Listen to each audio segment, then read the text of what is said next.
ఎవరైనా ఒకరు ప్రార్థన చేస్తారమ్మా? మైక్ తీసుకొని ఎవరైనా ఒకరు ప్రేయర్ చేయండి. స్టార్ట్ చేసుకో.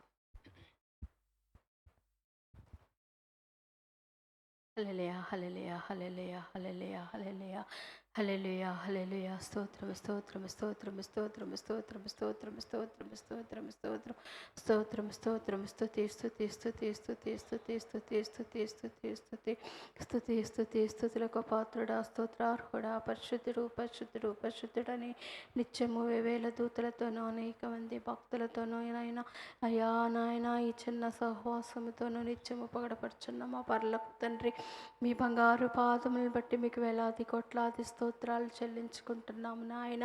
గడిచిన నెలలన్నీ నీ రెక్కల చాటున భద్రపరిచి నాయన అయ్యా అయ్యో మరి శుక్రవారం నీ పాదాల దగ్గరకు వచ్చి అయ్యా అబ్బా నీ సన్నిధిలో నిన్ను స్తుతించడానికి నేను కనపరచడానికి అయ్యా మీరు మాకు ఇచ్చిన భాగ్యమును బట్టి మీకు వేలాది కోట్లాది స్తోత్రాలు చెల్లించుకుంటున్నాము నాయన.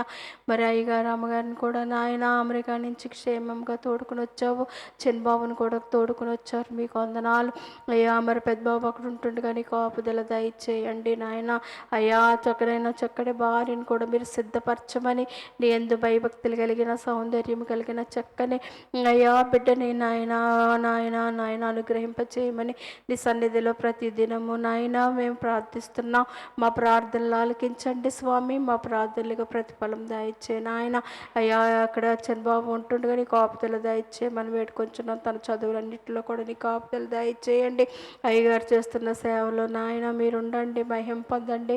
బిడక ఆరోగ్యం బలము శక్తిని దయచేయండి నాయన. షుగర్ని కంట్రోల్లో ఉంచండి స్వామి, నీకు స్తోత్రాలు చెల్లించుకుంటున్నాం. రేపు ఆదివారం జరగబోయే ఆరాధనలో మీరుండి మహిమ పొందండి నాయన అయ్యా. నాయన ఇప్పుడు అమ్మగారు నాయన నాయన ఈ వాక్యం చెప్తూ ఉండగా నాయన ఇడంతల ఆత్మతో బిడ్డను అభిషేకించి నాయన బిడకు కావలసిన ఆరోగ్యం బలము శక్తిని దయచేసి నీ సన్నిధిని మాకు తోడుగా ఉంచండి అయ్యా. నీ వాక్యం చెప్తుండగా నాయన అయ్యా మాకు వినగలే చెవి గ్రహించగలే మనస్సు అయ్యా భద్రపరచుకునే శుద్ధ హృదయము మాకు దయచేయమని వేడుకొంచున్నాం. గొంతులు నాయన ప్రభా నాయన నీ స్వాధీనంలో ఉంచుకోమని వేడుకొంచున్నాం అయ్యా. మా ప్రేయర్ స్త్రీలందరినీ కూడా దీవించండి. ప్రతి ఒక్కొక్కరు ఏ అవసరంతో వచ్చి ఉన్నారు, ప్రతి అవసరతల్ని నీ నామంలో తీర్చండి. ప్రతి ప్రార్థన మీరు ఆలకించమని నీ సన్నిధిలో విజ్ఞాపన చేస్తున్నాను. సంఘ కార్యక్రమాలన్నిటిలో కూడా మీరుండి మహిమ పొందండి స్వామి అయ్యా. మా చర్చిలో ఉన్న ప్రతి ఒక్కొక్క బిడ్డని పేరు పేరున దర్శించండి, వారి అవసరతల్ని నామంలో తీర్చమని నీ సన్నిధిలో విజ్ఞాపన చేస్తున్నాను నాయన. ఎన్ఏడి సంఘాన్ని నాయన ప్రభువా నాయన ఎన్టీపీసీ సంఘాన్ని కూడా దీవించండి అయ్యా. నాయన ఈ సేవకులను కూడా దీవించండి నాయన.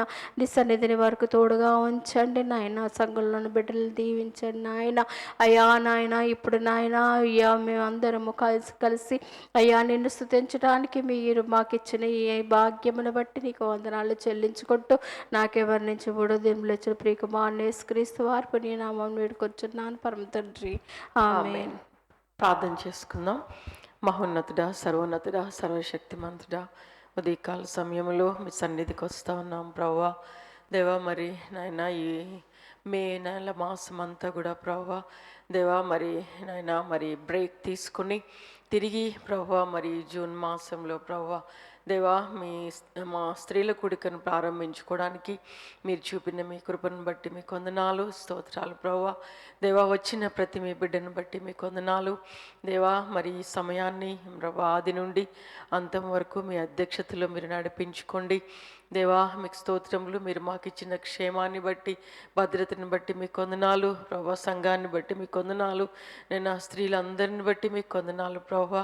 నైనా మేమందరము కలిసి మీ సన్నిధిలో కొద్ది సమయం దేవా మీ వాక్యాన్ని ధ్యానిస్తుండగా ప్రభా నాయన పరిశుద్ధాత్మదేవా మా హృదయాలను నాయన మీరు నాయన సంధించమని వేడుకుంటా ఉన్నాం ప్రభా. మీకు స్తోత్రములు దేవా. నాయన అబ్రహాము ఇస్సాకు యాకోబు దేవుడవు దేవా. నాయన మా దేవుడవు, మా పితరుల దేవుడవు, వారిని నడిపించిన దేవుడవు, మమ్మల్ని కూడా నడిపించగలిగిన సమర్థుడమైన దేవుడవు ప్రభా. ఇంకను మీ మీద మేము ఎలా ఆధారపడాలో ప్రభా, మిమ్మల్ని ఎట్లా అర్థం చేసుకోవాలో నైనా మిమ్మల్ని గురించిన జ్ఞానము ప్రభా మీరు మాకు దయచేయమని వేడుకుంటా ఉన్నాం దేవా. మీకు స్తోత్రములు. మీ వాక్యము నమ్మదగినది ప్రభా, మీ మాటలు యథార్థమైనవి ప్రభా. మీకు స్తోత్రములు నైనా. అవి తేనె కంటెను జుంట తేనె దారల కంటెను కోరదగినవి అని మీ వాక్యం వాక్యము సెలవిస్తుండగా దేవా అట్టి మీ సత్యమైన మీ వాక్యము ద్వారా ప్రభు మమ్మల్ని సంధించమని నేను ఒక మీనింగ్ఫుల్ టైంని మీరు మాకు దయచేయమని, అలాగే ప్రార్థనాత్మ మీరు మాకు దయచేయండి. మా కుటుంబాల కొరకు సంఘక్షేమాభివృద్ధి కొరకు ప్రభు ఏకీభవించి ప్రార్థిస్తుండగా మా ప్రార్థనల మీద మీకు అనుదృష్టి ఉంచి మీరే మహిమ ఘనత ప్రభావములు పొందుకొనమని యేసు నామములో అడిగి వేడుకుంటున్నామా పరమ తండ్రి, ఆమేన్. పాట పాడుకుందాం.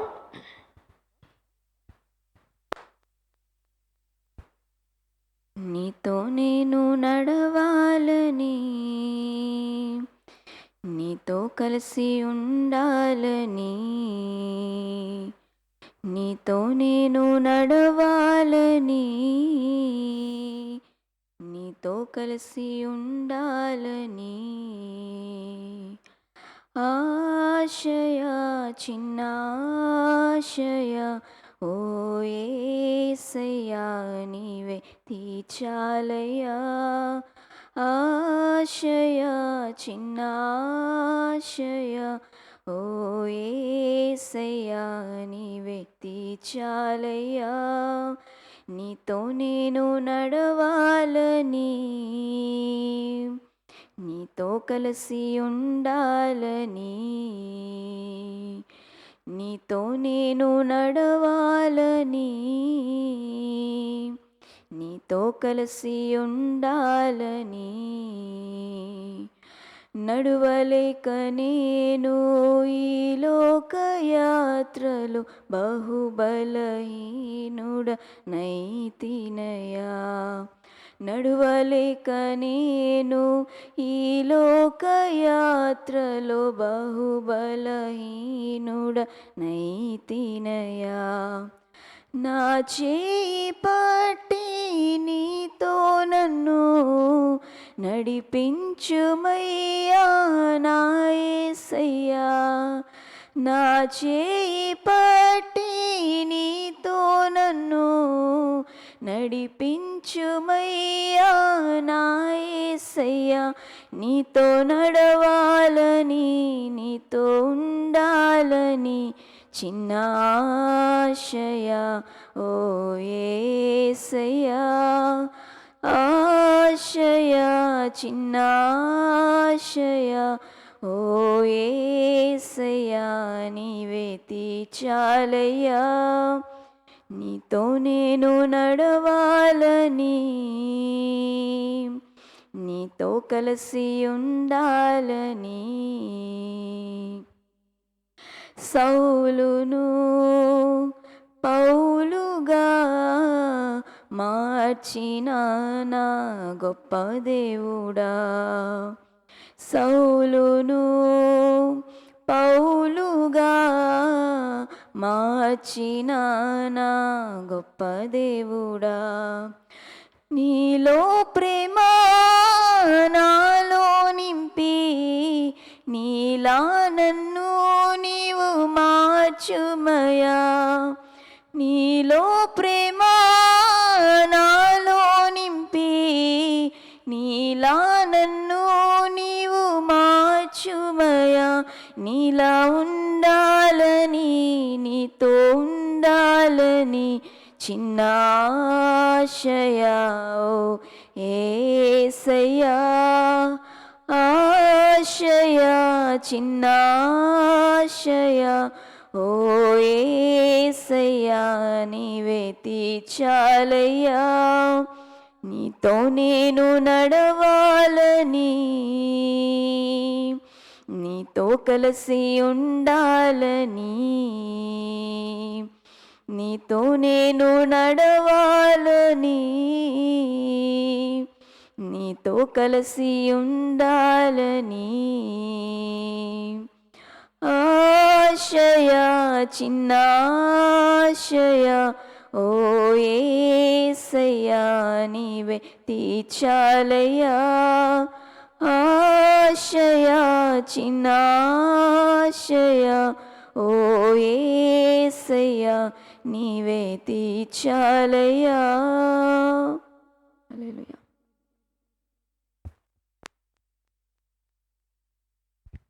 ఏలియా జీవితాన్ని మనం ధ్యానం చేస్తూ ఉన్నాం. మరి మీరు కూడా చదువుతున్నారు అనుకుంటున్నాను. లేదంటే మళ్ళీ ఈరోజు నాతో పాటు మీరు ఓపెన్ చేశారు మరి. ఉమ్, అది నిజంగా దేవుని కృప. మరి దేవుడు ఏలియా జీవితం నుంచి మనతో చాలా విషయాలు మరి నేర్పిస్తూ ఉంటున్నప్పుడు మనం దేవుని సన్నిధిలో నేర్చుకోవడానికి ప్రయత్నం చేద్దాం. సో మొదటి రాజుల గ్రంథము 18వ అధ్యాయము. మొదటి రాజుల గ్రంథము 18వ అధ్యాయం మనకందరికీ తెలిసిన భాగమే కదా. 18వ అధ్యాయము మొదటి 2 వచనాలు చదువుకుందాం. అట్లాగే మొత్తం ఈ అధ్యాయం అంతా కూడా ధ్యానం చేయడానికి ప్రయత్నం చేద్దాం. అనేక దినములైన తర్వాత 3వ సంవత్సరం అందు యెహోవా వాక్కు ఏలియాకు ప్రత్యక్షమై, నేను భూమి మీద వర్షము కురిపింపబోచున్నాను, నీవు వెళ్ళి ఆహాబును దర్శించుమని సెలవీయగా, ఆహాబును దర్శించుటకై ఏలియా వెళ్ళిపోయాను. షోమ్రోనులో ఘోరమైన క్షామము కలిగి ఉండగా ఆహాబు తన గృహ నిర్వాహకుడికి ఓబద్యాను పిలిపించెను. ఈ ఓబద్యా యెహోవా యందు భయభక్తులు గలవాడై యెజెబెలు యెహోవా ప్రవక్తలను నిర్మూలం చేయుచుండగా గుహలో 50 మందిగా 100 దాచి అన్నపానములు ఇచ్చి వారిని పోషించెను. 5వ వచనం కూడా చూద్దాం. ఆహాబు దేశములోని ఉదకదారులన్నిటినీ నదులన్నిటినీ చూడబోయి పశువులన్నిటినీ పోగొట్టుకొనకుండా గుర్రములను కంచరగాడిదలను ప్రాణములతో కాపాడుటకై మనకు గడ్డి దొరుకునేమో తెలుసుకొనుమని ఓబద్యాకు ఆజ్ఞ ఇచ్చెను. కాబట్టి వారు దేశమంతటా సంచరింపవలనని చెరి యొక్క పాలు తీసుకొని ఆహాబు ఒంటరిగా ఒకవైపునకు, ఓబద్యా ఒంటరిగా ఇంకొక వైపునకు వెళ్ళిరి. అంటే ఇప్పుడు నిజంగా ఎంత ఎంత అవసరతలో వాళ్ళు ఉన్నారని అంటే, ఆల్మోస్ట్ 3.5 సంవత్సరాలు వాళ్ళకి వర్షము లేదు. అంత ఈజీ కాదు కదా. వర్షాలు లేకపోవడం, లేకపోతే నీళ్లు లేకపోవడం. ఎందుకనంటే ఇశ్రాయేలు దేశం అనేది అది అగ్రికల్చరల్ ల్యాండ్, అంటే ఆ వ్యవసాయం మీద ఆధారపడే దేశము. అలాగే పశువులకి నీళ్లు కావాలి, ఇంట్లో వాడుకోవడానికి నీళ్లు కావాలి, మరి వ్యవసాయానికి నీళ్ళు కావాలి. అంటే అసలు జీవనోపాధి అనేది వాళ్ళు దేని మీద ఆధారపడతా ఉన్నారు? నీరు మీద. సో ఆ వర్షాన్ని దేవుడు ఏం చేశాడు? ఎన్ని సంవత్సరాలు ఆపేశాడు? 3.5 సంవత్సరాలు ఆపేశాడు. అంటే ఆల్మోస్ట్ 1277 రోజులు కదా. ఒక సంవత్సరం వర్షం పడకపోతేనే ఎలా ఉంటుంది మనకి? అలాంటిది 3 సంవత్సరాలు వర్షము లేదు అని అంటే ఆలోచించండి. ఆ 3.5 సంవత్సరాల్లో వాళ్ళ కళ్ళన్నీ దేని మీద ఉండుంటాయి? వాళ్ళ దృష్టి అంతా దేని మీద ఉండుంటుంది కదా? వర్షము కదా. ఎప్పుడు వర్షం పడుతుందా ఎప్పుడు.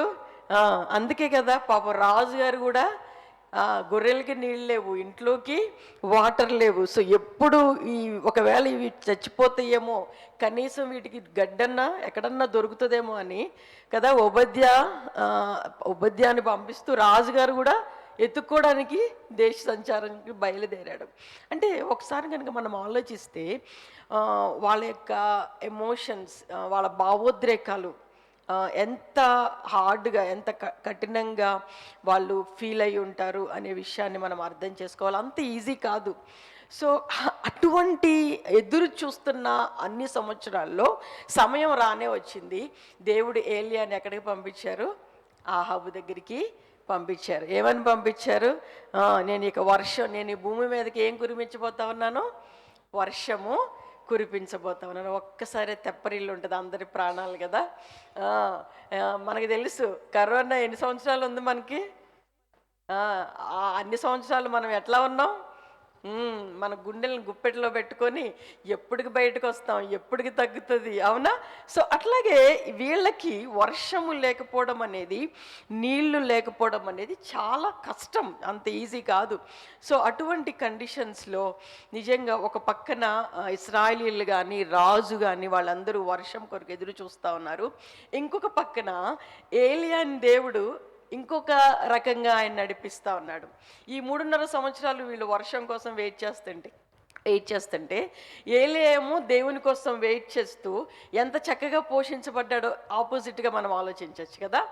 వీళ్ళేమో కష్టాలు పడుతూ ఉన్నారు, అంటే డీటెయిల్గా మనకు అన్నీ ఇవ్వబడలేదు కానీ బట్ వాళ్ళ అవసరతలో ఉన్నారు. వర్షము లేకపోతే నీరు, గడ్డి కావాలి, పొలాలు పండాలి, పొలాల్లో నీళ్ళు లేకపోతే పొలాలు పండడం అనేది కష్టము. సో ఇంకొక పక్కన ఏలియాని దేవుడు సీజన్స్ ఆఫ్ వెయిటింగ్ గుండా తీసుకెళ్ళాడు. ఇక్కడ వీళ్ళు వెయిట్ చేస్తుంటే ఏలియా కూడా వెయిట్ చేస్తూ ఉన్నాడు. సో ఏలియాని దేవుడు ఎంత చక్కగా ఆయన పోషించాడు. జాగ్రత్తగా వినండి, దేవుడు తన ప్రవక్తను ఇటువంటి వెయిటింగ్లో ఇశ్రాయేలీలు వెయిట్ చేస్తున్నారు, ఏలియా కూడా ఈ 3.5 సంవత్సరాలు వెయిట్ చేస్తున్నాడా లేదా? వర్షం కోసం కూడా ఆయన ప్రార్థన చేశాడా లేదా? ఏలియా 3.5 సంవత్సరంలో వర్షింపుకుంటున్నట్లు ప్రార్థన చేసినప్పుడు వర్షం ఆగిందా లేదా? ఆగింది. సో ఏలియా కూడా వెయిట్ చేస్తున్నాడు, ఇటు ఒక పక్కన ఇశ్రాయేలీలు కూడా వెయిట్ చేస్తూ ఉన్నారు. సో వెయిటింగ్ అనేది మనకి నిజంగా ఒక మంచి అవకాశం. మన అవసరతలు అనేవి లేకపోతే మన యొక్క ఏమంటారు, దేవుడు మనల్ని తీసుకునే పరిస్థితులు అనేవి మనకి ఒకలాంటి ప్రిపరేషన్ ఇస్తూ ఉన్నాయి. నిజంగా ఏలియాకి దేవుడు మంచి అనుభవం ఇస్తూ ఉన్నాడు. ఏలియాని దేవుడు రిఫైన్ చేస్తూ ఉన్నాడు. ఏలియాని దేవుడు కడుగుతూ ఉన్నాడు కదా. సో సారేపతిలో దేవుడు ఏలియాని ఎట్లా తీసుకెళ్ళాడు, ఎంత కష్టంలో గుండా కూడా ఎట్లా ఏలియాని పోషించాడు. ఏలియా దేవుని కోసం వెయిట్ చేసే ఆ ప్రాసెస్లో ఎంత విశ్వాసములో ఎదిగాడు. ఆ వెయిటింగ్ పీరియడ్ ఆఫ్ టైంలో దేవుడు ఏలియాకి మానసిక దృఢత్వం, మెంటల్ టఫ్నెస్ కూడా ఆయన నేర్పించాడు. మనము స్ట్రాంగ్గా ఎప్పుడు తయారవుతామంటే మన పరిస్థితులు మనకు అర్థం కానప్పుడు. చాలాసార్లు మనం అనుకుంటాం పరిస్థితులు అన్నీ అనుకూలంగా ఉంటే మనం దేవునిలో ఎదుగుతాం అనుకుంటాం కదా. కానీ దేవుడు ఏం చేస్తాడంటే మన పరిస్థితుల్ని ఆపోజిట్గా ఆయన నడిపిస్తూ మనకి ఇంకా దేవునిలో ఎదగడానికి, లేదంటే ఇంకా మనము మానసిక దృఢత్వం కలిగి ఉండడానికి, కొన్నిసార్లు మనకి కొరతలు అనేవి కూడా దేవుని మీద ఆధారపడడానికి దేవుడు సహాయం చేస్తాడు. కానీ కొరత రాగానే మనం దేవుని మీద ఏం చేస్తాం? సణుగుతాం కదా. కానీ దేవుడు కొరతలు ఎందుకు పెడతాడంటే ఇంకా ఆయనకు మనము దగ్గరగా జీవించాలని. సో ఈ కరువు అనేది, ఈ కొరత అనేది, లేకపోతే ఈ ఫ్యామిన్ అనేది దేవుడు ఎందుకు వీళ్ళని తీసుకెళ్తా ఉన్నాడని కనుక చూస్తే మనం ఆల్రెడీ ఇశ్రాయేల్ గురించి ధ్యానం చేస్తాం. కానీ ఏలియాకు మాత్రము దేవుడు చాలా చక్కగా ఆయన విశ్వాసములో కానీ దేవునితో ఆయనకున్న అనుభవంలో కానీ చాలా దగ్గరగా ఏలియాని తీసుకెళ్ళడం అనేది మనము గమనిస్తాం. అయితే ఇక్కడ 18వ అధ్యాయంలో అసలు కరువు ఎందుకు వచ్చింది, ఎందుకు ఈ పరిస్థితిని ఎదుర్కోవాల్సి వస్తుంది అని కనుక మనం ఆలోచిస్తే ఆహాబు యొక్క దృక్పథము అలాగే ఏలియా యొక్క దృక్పథం కదా. మనం చాలాసార్లు ఒక పరిస్థితి రాగానే మనంతటా మనము చాలా ప్రశ్నలు వేసుకుంటాం, లేదంటే చాలా రీజన్స్, మన కారణాలు మనం వెతుక్కుంటాం. కానీ ఇక్కడ కనుక ఈ పాయింట్ ఆఫ్ టైంలో ఏలియా యొక్క దృక్పథం అలాగే ఆహాబు రాజు యొక్క దృక్పథం కనుక మనం కంపేర్ చేస్తే చూడండి, ఆహాబు రాజు ఈ కరువు ఎందుకు వచ్చింది అని అనుకుంటున్నాడంటే చూడండి 17వ వచనంలో, 18వ అధ్యాయము 17వ వచనం, ఆహాబు ఏలియాను చూచి ఇశ్రాయేల్ వారిని శ్రమ పెట్టువాడవు నీవే కావా అని అతనితో అనగా. ఇప్పుడు ఆహాబు యొక్క ప్రాబ్లం ఏంటి? ఈ ప్రాబ్లం దేన్ని బట్టి వచ్చింది? ఇశ్రాయేల్కి శ్రమ దేన్ని బట్టి వచ్చింది? నువ్వే కారణం. ఎవరు? ఏలియా. నిన్ను బట్టే ఇక్కడ ఇశ్రాయేల్ సఫర్ అవుతూ ఉన్నాం, మేము సఫర్ అవుతూ ఉన్నాం అనే సంగతిని ఆహాబు ఏలియాతో అంటా ఉన్నాడు. అది ఆయన యొక్క అండర్స్టాండింగ్.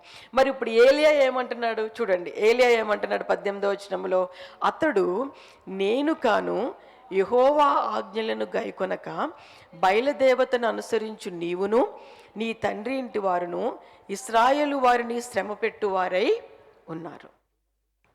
ఏది కరెక్ట్ అంటారు ఇప్పుడు? ఆహాబు కరెక్టా, ఏలియా కరెక్టా? ఏలియానే కరెక్ట్ కదా. సో ఇప్పుడు ఎందుకు ఈ శ్రమ వచ్చింది, ఎందుకు ఈ కరువు వచ్చింది, ఎందుకు ఈ కొరత వచ్చిందంటే నువ్వు కారణం. రాజుగా, ఒక లీడర్గా నువ్వు ఇస్రాయల్ని నడిపించాల్సిన విధంగా నువ్వేం చేయట్లేదు, నడిపించట్లేదు. సో నువ్వు పాపం చేస్తూ ఉన్నావు, నువ్వు తప్పు చేస్తూ ఉన్నావు, నువ్వు బయలుదేవతను, దేవుని ఆజ్ఞలను నువ్వు గైకొనకుండా బయలుదేవతను అనుసరిస్తూ నీవును నీ తండ్రి ఇంటి వారును ఇస్రాయేల్ వారిని ఏం చేస్తున్నారంట, శ్రమ పెట్టువారై ఉన్నారు. జాగ్రత్తగా వినండి. నిజంగా ఏలియా చెప్పేది రైట్.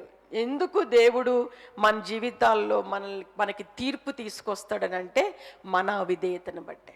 ఈ కాంటెక్స్ట్ ప్రకారం అన్నిసార్లు నేను అనను, కానీ ఇప్పుడు మనం చదువుకున్న భాగాన్ని బట్టి కనుక మనం చూస్తే వారు చేసిన పాపాన్ని బట్టి, వారి అవిధేయతను బట్టి అర్థమవుతుందా, వాళ్ళు దేవునిగా గుర్తించకుండా విగ్రహారాధన చేస్తున్న దాన్ని బట్టి 3.5 సంవత్సరములు దేవుడు వాళ్ళకి వర్షాన్ని ఆపేశాడు. అవునంటారా కాదంటారా?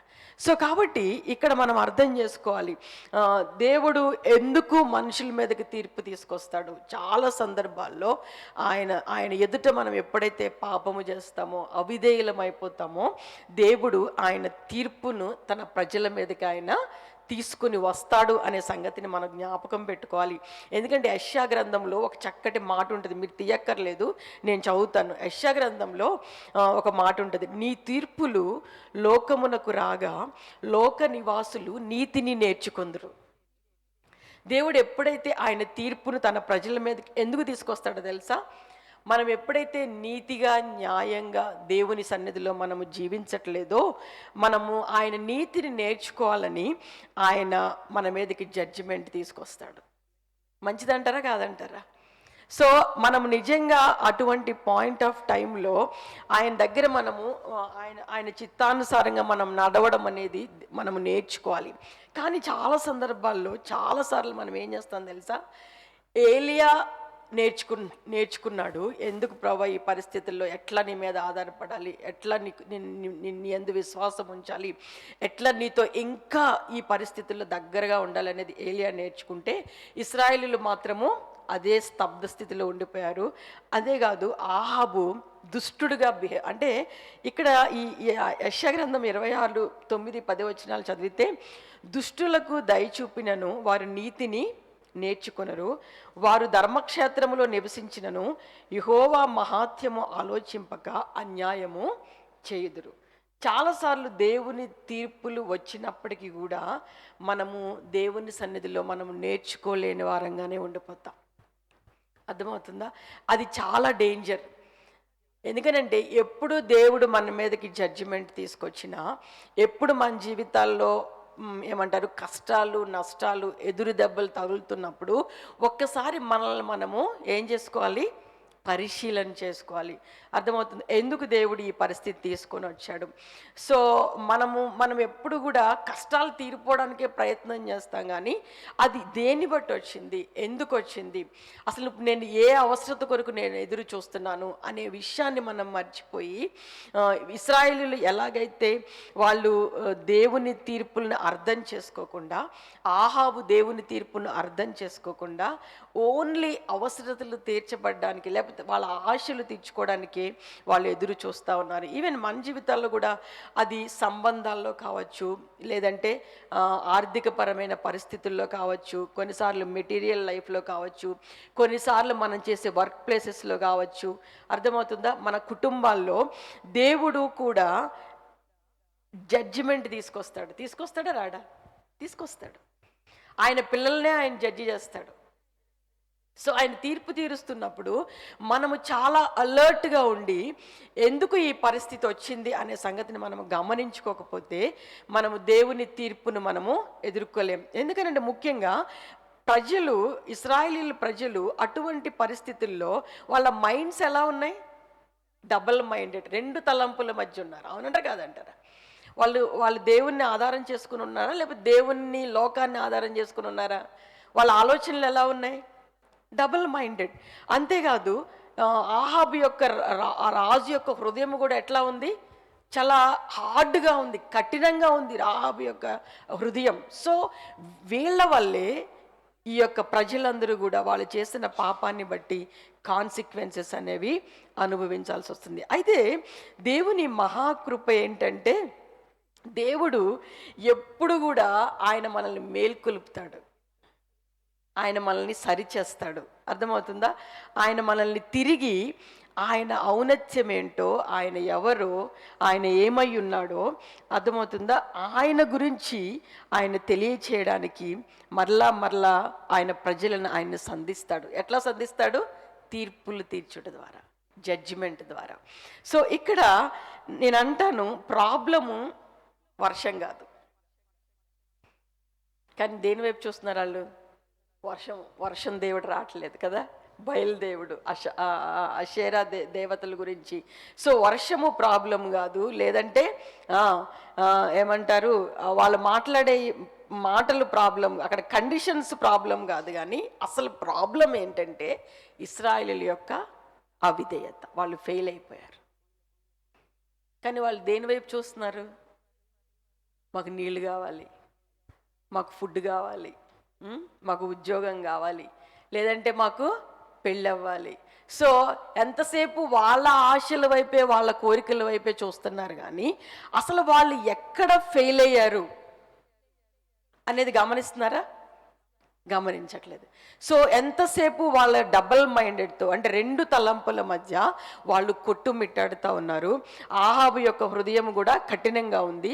అటువంటి పరిస్థితుల్లో దేవుడు యాజ్ ఎ నేషన్, ఆ ఇశ్రాయేలు దేశ అంతటిని కూడా ఆయన ఎవరో నిరూపించుకోవడానికి ఆయన తిరిగి వాళ్ళ మధ్య పని చేయడం ప్రారంభించాడు అనే సంగతిని మనం జ్ఞాపకం చేసుకోవాలి. అర్థమవుతుందా? సో మన ఆశలు, మన కోరికలు, మన టెంపరరీ, చాలాసార్లు మన యొక్క ఫోకస్ దేని మీద ఉంటుందంటే ఈ లోక సంబంధమైన అవసరతల మీద. కానీ దేవుని గురించిన ప్రస్తావన మనకి చాలా తక్కువ. మన మైండ్ కానీ, మన ఆలోచనలు కానీ, అర్థమవుతుందా, వాళ్ళు ఎప్పుడు మేము ఫుడ్ వండుకుంటాం, ఎప్పుడు నీళ్ళు వస్తాయి, ఎప్పుడు పొలాలు పండుతాయి, ఎప్పుడు మళ్ళీ బిజినెస్ స్టార్ట్ చేసుకోవచ్చు, ఎంతసేపు కూడా వాళ్ళు దాని మీద కాన్సన్ట్రేట్ చేస్తుంటే దేవుడు వాళ్ళకి ఇవ్వాలనుకోవట్లేదు. ఆ మాటకు వస్తే దేవుడు ఆయన అన్నీ ఇచ్చేవాడు, అవునా కదా? ఫుడ్ ఇచ్చేవాడు ఆయనే, అలాగే ఇహంగాను పరంగాను ఆయన మనల్ని నడిపించేది ఆయనే. సో ఆయన మంచి దేవుడు.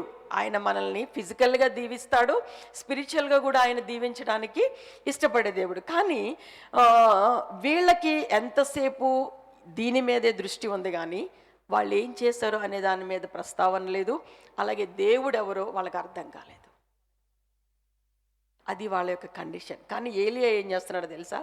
మీకు కావాల్సింది నీళ్లు కాదు, మీకు కావాల్సింది ఫుడ్ కాదు, మీకు కావాల్సింది ఏమంటారు గడ్డి కాదు. అర్థమవుతుందా? మీకు కావాల్సింది ఎవరు? ముందు మీరు దేవుడిని మీరు ఏం చేశారు? వదిలేశారు. సో ఇప్పుడు గ్రేటెస్ట్ నీడ్ ఏంటో తెలుసా? దేవుని వైపు తిరగండి. మీరు ఎవరి వైపు తిరగాలి ఇప్పుడు? వర్షం గురించి కాదు, ఫుడ్ గురించి కాదు, మీరు ఎవరి వైపు తిరగాలి ఇప్పుడు? దేవుని వైపు తిరగాలి. అది చాలా ఇంపార్టెంట్ ఆస్పెక్ట్ ఆఫ్ లైఫ్. అక్కడ దేవుడు ఏలియా ఏం చేస్తున్నాడంటే వాళ్ళని దేవుని వైపు తిప్పడానికి చూస్తూ ఉన్నాడు. సో ఇక్కడ అవసరత అనేది దేవుడు మీకు కావాలి, ఇవి కాదు మీకు కావాల్సినవి అనే సంగతిని వాళ్ళకి జ్ఞాపకం చేస్తూ ఇక్కడ మళ్ళీ సో అది ఏలియా ఆహాబు యొక్క దృక్పథం మనం గమనిస్తే, తర్వాత 19వ వచనంలో ఏలియా కబురంపిస్తాడు. సో ఏమని కబురంపిస్తాడు? అయితే ఇప్పుడు నీవు ఇశ్రాయేలు వారిని అందరినీ, యెజెబెలు పోషించున్న బయలుదేవత ప్రవక్తలు 450 మందిని, అషేరా దేవ ప్రవక్తలైన 400 మందిని నా యుద్ధకు కర్మెలు పర్వతము నాకు పిలువనంపమని చెప్పాను. సో నిజంగానే ఇక్కడ ఏలియా ఏం చేస్తున్నాడంటే వాళ్ళ ముందు ఒక ప్రపోజల్ పెట్టాడు. సో మీకు వర్షం కాదు, అసలు మీకు ఏం అవసరమో నేను చెప్తాను, మీరు అందరూ అక్కడికి రండి. ఎవరైనా వస్తారా అట్లా చెప్తే? మీకు ఏం కావాలి ఇప్పుడు? అసలు ఏం కావాలో నేను మీకు చూపిస్తాను. సో మీరందరూ ఇప్పుడు ఏం చేయాలి? కర్మేలు పర్వతం దగ్గరికి రండి. మీకు సొల్యూషన్ కావాలి, రెమెడీ కావాలి కదా, మీకు అవసరతలు కావాలి కదా, మీ కోరికలు తీర్చబడాలి కదా, మీ ఆశలు తీర్చబడాలి కదా. సో ఇప్పుడు మీరందరూ ఏం చేయాలి? ఆ కర్మేలు పర్వతం దగ్గరికి రండి. సో ఇప్పుడు కర్మేలు పర్వతం మీదకి రమ్మని ఛాలెంజ్ చేస్తూ ఉన్నాడు కదా. ఎప్పుడన్నా కానీ మనం హిందువుల దగ్గరికి వెళ్ళి ఇలాంటి ఛాలెంజ్ చేసామా? విగ్రహాల దగ్గరికి ఎందుకు, మన పక్కన మన ఇంట్లో ఉన్న వాళ్ళతోనే మనం ఛాలెంజ్ చేయలేకపోతున్నాం. అది మన విశ్వాస పరిణితి. మన పక్కనున్న వాళ్ళ దగ్గరే మనం దేవుని గురించి చెప్పలేకపోతున్నాం. కానీ ఏలియా అంత ఛాలెంజ్ ఎలా విసరగలిగాడు? అర్థమవుతుందా? సో జాగ్రత్తగా వినండి. దేవుడు మన మన కోరికలు, మన ఆశలు, మన అవసరతలు తీర్చకముందు దేవుడు ఆయన ఎవరో మనకి ప్రత్యక్షపరచుకోవాలని ఇష్టపడతా ఉన్నాడు. ఏం కావాలి మనకి? మన ఆశలు తీర్చబడ్డం కావాలా? మన అవసరతలు తీర్చబడ్డం కావాలా? దేవుడు కావాలా? ఏం కోరుకుంటాం మనం? దేవుడు అంటున్నాడు, నేను మీ ఆశలు, మీ కోరికలు మీ అయి కాదు, నేను నూతనంగా నేనెవరినో, నేనేమై ఉన్నానో మీకు నేను ప్రత్యక్షపరచుకోవాలని ఇష్టపడతా ఉన్నాను. సో చాలాసార్లు మన అవసరతలకిను దేవుడిచ్చే సమాధానాలకి చాలా గ్యాప్ ఉంటుంది. అసలు మన అవసరతలకి దేవుడు పట్టనే పట్టదు, కానీ మనం ఎంతసేపు ఏం అడుగుతాం? కానీ దేవుడిచ్చే జవాబులు అసలు చాలా డిఫరెంట్గా ఉంటాయి. ఆయన ఇచ్చే జవాబులకిను మనం అడిగే అవసరతలకి అసలు కంపారిజనే ఉండదు. సో ఇక్కడ ఈ వీళ్ళు ఏం అడుగుతున్నారు, దేవుడు ఏం మాట్లాడుతున్నాడు వాళ్ళతో, ఏం చేయబోతా ఉన్నాడు వాళ్ళ ముందు? పోనీ వెంటనే వర్షం కురిపించేయచ్చు కదా. అంత ఛాలెంజ్ ఇసిరి వాళ్ళందరినీ పిలిచి అంత చేయాల్సిన అవసరం ఉందా? ఒకవేళ దేవుడు వర్షం కురిపించాలంటే దేవునికి మన అవసరతలు తీర్చడం అదేమీ పెద్ద ఇబ్బంది కాదు. అర్థమవుతుందా? కానీ ఇక్కడ జాగ్రత్తగా వినండి. మన ఆశలకి, మన రిక్వెస్ట్లకి దేవుడు ఇచ్చే జవాబులకి చాలా డిఫరెన్స్ ఉంటుంది. మీకు అర్థం కావడానికి దేవుడు ఈ శిష్యులకు ప్రార్థన నేర్పిస్తాడు. అవునా? ఒకసారి లూకాసు వార్త 11వ అధ్యాయము, లూకాసు వార్త 11వ అధ్యాయము 11 నుంచి 13 వచనాలు చూడండి. 11వ అధ్యాయము 11 నుంచి 13 వచనాలు. లూకాసు వార్త. మీలో తండ్రి అయిన వాడు తన కుమారుడు చేపనడిగితే చేపకు ప్రతిగా పామునిచ్చునా? గుడ్డుని అడిగితే తేలునిచ్చునా? కాబట్టి మీరు చెడ్డవారయుండియో మీ పిల్లలకు మంచి ఈవులనియ్య ఎరిగి ఉండగా పరలోకమందున్న మీ తండ్రి తన అడుగు వారికి పరిశుద్ధాత్మను ఎంతో నిశ్చయముగా అనుగ్రహించున. నేను ఇక్కడ ప్రభు ఏమో మీకు పరిశుద్ధాత్మని నిశ్చయంగా ఇస్తానంటే, చాలాసార్లు మనం పరిశుద్ధాత్మను అడుగుతామా, లేదంటే చేపను గుడ్డుని అడుగుతామా? అవునా? మళ్ళీ మనం చెడ్డవారయుండి కూడా మంచి ఈవులు కావాలని అడుగుతాం. అవునా? కానీ దేవుడు ఎంత గొప్ప దేవుడో తెలుసా? ఆయన ఎంత మంచి తండ్రి, ఎంత మంచి పర్ఫెక్ట్ ఫాదర్ అంటే, ఈ లోకములో తల్లిదండ్రులు కూడా తీర్చలేని కోరికలను, లేకపోతే ఆశలను, అవసరతలను దేవుడు ఇంకా ఎక్కువగా మన జీవితాల్లో తీరుస్తాడా? తీర్చగలడా? తీర్చలేడా? తీరుస్తాడు. అవునా? అది ఏదైనా అవసరత కావచ్చు, కానీ దేవుడు తీర్చగలడు. కానీ దానికంటే ముఖ్యంగా దేవుడు ఏమి ఆఫర్ చేయాలనుకున్నాడంటే మనకి, అవి టెంపరీ. కానీ నీకు కావాల్సింది పరిశుద్ధాత్మని యొక్క సన్నిధి నీకు కావాలి. ఆత్మను నేను ఇవ్వాలనుకుంటున్నాను. నా సన్నిధిని నేను నీకు ఇవ్వాలనుకుంటున్నాను. నేను నీలో ఉండాలనుకుంటున్నాను. సో ఇది దేవుడు ఆయన ఇవ్వాలనుకుంటా ఉన్నాడు. ఆ మాటకు వస్తే యోహాను సువార్తలు కూడా జాగ్రత్తగా వినండి. ఇక్కడ వీళ్ళేమో ప్రార్థన నేర్పించినప్పుడు ఆ ప్రార్థనను కూడా దేవుడు చాలా చక్కగా ఒక చిన్నపిల్లలు తండ్రిని ఏ రకంగా అవసరతలు అడిగి ప్రార్థనలో అడుగుతారో, అడుగుడి మీకు ఇవ్వబడును, వెతుకుడి మీకు దొరుకును, తట్టుడి మీకు తెరవబడును అంటే ఒక పిల్లవాడు తండ్రిని ఎట్లాగైతే అవసరతలు అడుగుతాడో, మీరు నన్ను అడగండి నేను మీకు ఇస్తాను, అంతకంటే ఎక్కువగా ఇస్తాను, కానీ మరి నిశ్చయముగా నేను మీకు పరిశుద్ధాత్మను అనుగ్రహిస్తాను. ఇప్పుడు మనం ఏం అడుగుతున్నాం, దేవుడు ఏం అనుగ్రహించాలనుకుంటున్నాడు? ఆలోచించారా కంపారిజను? అట్లాగే సమరయ స్త్రీ జీవితంలో కూడా, సమరయ స్త్రీ యేసుప్రభు వారు సమరయ స్త్రీని సంధించడానికి వెళ్ళినప్పుడు సమరయ స్త్రీ దేనికి వచ్చింది అక్కడికి? జస్ట్ ఆ టైంకి, ఆ రోజుకి ఆ కడవలో నీళ్లు తీసుకెళ్ళడానికి ఆమె అవసరత. కానీ యేసుప్రభు వారు ఏం ఆఫర్ చేశారు? నీళ్ళు ఆఫర్ చేశారా, లేకపోతే ఏమంటారు జీవజలాన్ని ఆఫర్ చేశారా? చూడండి, యోహాను సువార్త 4వ అధ్యాయము 10వ వచనం. యోహాను సువార్త 4వ అధ్యాయం. చూసారా, నేను అందుకే అంటున్నాను, మనకి దేవుని యొక్క హృదయం ఏంటో అర్థం కాల.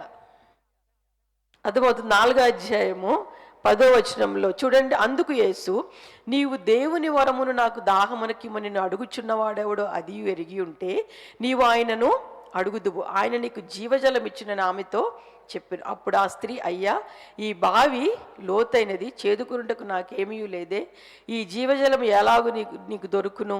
ఆ జీవజలం ఎలాగో నీకు దొరుకును? తానును తన కుమారులను పశువులను, లేదా 10వ వచనంలోనే, నీవు ఎరిగి నీకు దేవుని వరము నాకు దాహము నిన్ను అడుగుచున్నవాడెవడో అదియు ఎరిగి ఉంటే నీవు ఆయనను అడుగుదువు అని కిందకొస్తే, ఆ స్త్రీ ఆయనను చూచి, అయ్యా, నేను దప్పికొనకుండునట్లు చేదుకునుడికి ఇంత దూరము రాకుండునట్లు ఆ నీళ్లు నాకు దయచేయమని అడుగుగా, యేసు, నీవు వెళ్ళి నీ పెనిమిటిని తీసుకురమ్మంటాడు అని 13. అందుకు యేసు, ఈ నీళ్లు త్రాగు ప్రతివాడును మరలా దప్పిగొనును, నేనిచ్చు నీళ్లు త్రాగువాడు ఎప్పుడునూ దప్పిగొనుడు, నేను వారికిచ్చి నీళ్లు నిత్య జీవమునకై వానిలో ఊరిడి నీటి బుగ్గగా ఉండునని ఆమెతో చెప్పాను.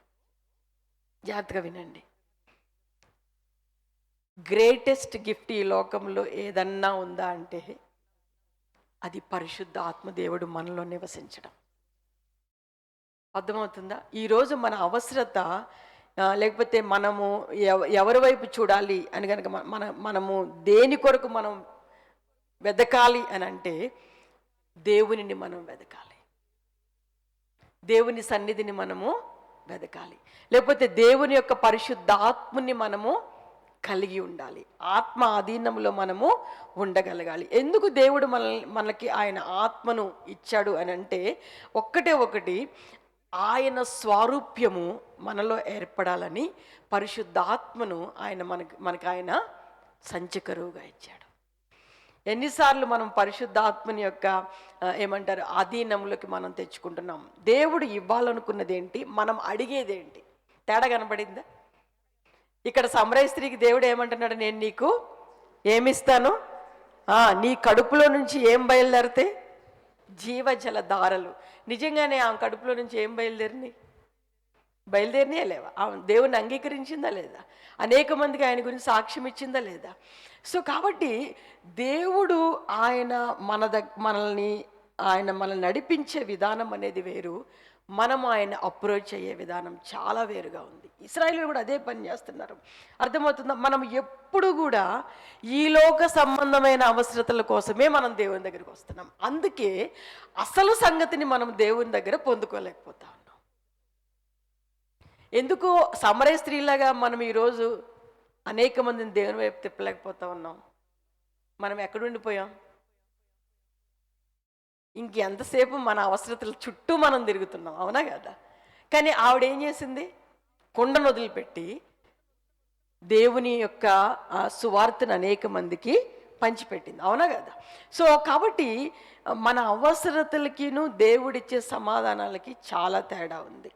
అంతేకాదు, దేవుణ్ణి నమ్ముకున్న మన జీవితాల్లో కూడా దేవుడు ఇటువంటి జీవజల ధారలు మన కడుపుల నుంచి పొర్లి పారాలి అని ఆయన మనల్ని రక్షించుకున్నాడు. చూడండి, యోహాను సువార్త 7వ అధ్యాయము అదే విషయాన్ని యేసు ప్రభు వారు అక్కడ ఉన్న వాళ్ళతో మాట్లాడతాడు. చూడండి, యోహాను సువార్త 7వ అధ్యాయము 38, 39 వచనాలు. నా యందు విశ్వాసముంచు వాడెవడో లేఖనము చెప్పినట్లు వాని కడుపులో నుండి జీవజల నదులు పారునని బిగ్గరగా చెప్పును. తన యందు విశ్వాసముంచువారు పొందబోవు ఆత్మను గురించి ఆయన ఈ మాట చెప్పెను. చూసారా? నా యందు విశ్వాసముంచు వారి కడుపులో నుంచి ఏం బయలుదేరుతాయంట? జీవజల నదులు పారునని.